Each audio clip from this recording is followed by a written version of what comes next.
Sayın Atatan YouTube kanalımızın izleyenleri, Türkmenistan gündemi haber bültenimize hoş geldiniz. Bültenimizdeki haber başlıkları: Aşkabat'ta Türk ihraç ürünleri fuarı yapılacak. Orta Asya ve Çin Gümrük Kurumları Başkanları işbirliği konularını görüştü. Son haberimiz: Çinli antrenörler Türkmen sporcularını yetiştirecek.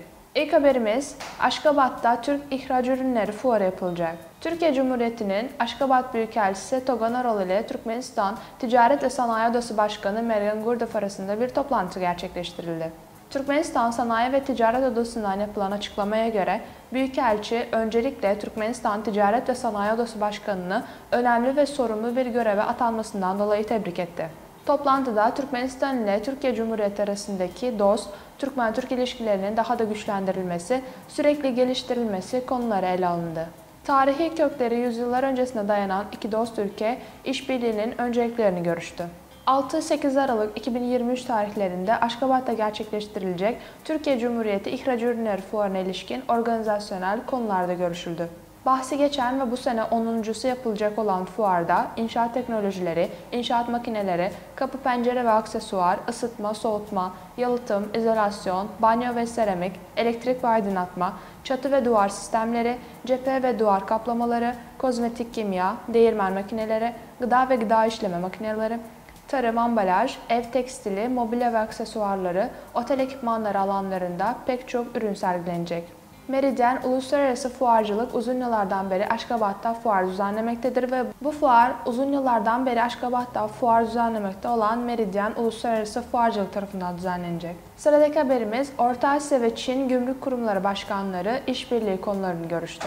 Türkmenistan Devlet Gümrük İdaresi, Çin ile Orta Asya ülkelerinin gümrük hizmetleri başkanlarının Pekin'de gayriresmi bir toplantı yaptığını bildirdi. Toplantı, Tek Kuşak Tek Yol 3.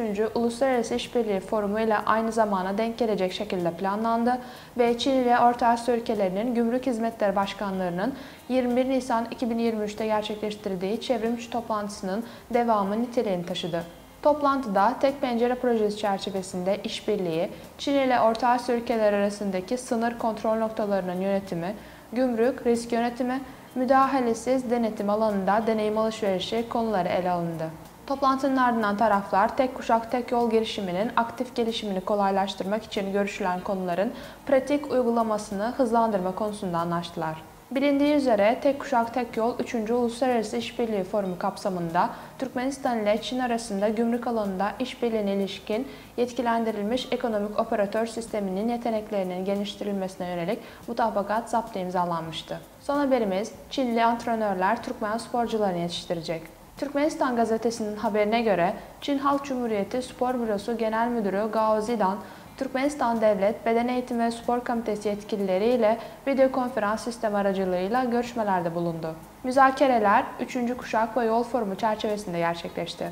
Görüşmede Türkmenistan ile Çin arasında spor alanında daha önce varılan anlaşmaların pratikte uygulanması konusu ele alındı. Yakın gelecekte Çin'in Türkmen tarafının isteği üzerine Türkmenistanlı sporcuları yetiştirmek için Çinli antrenörleri göndereceği bildirildi.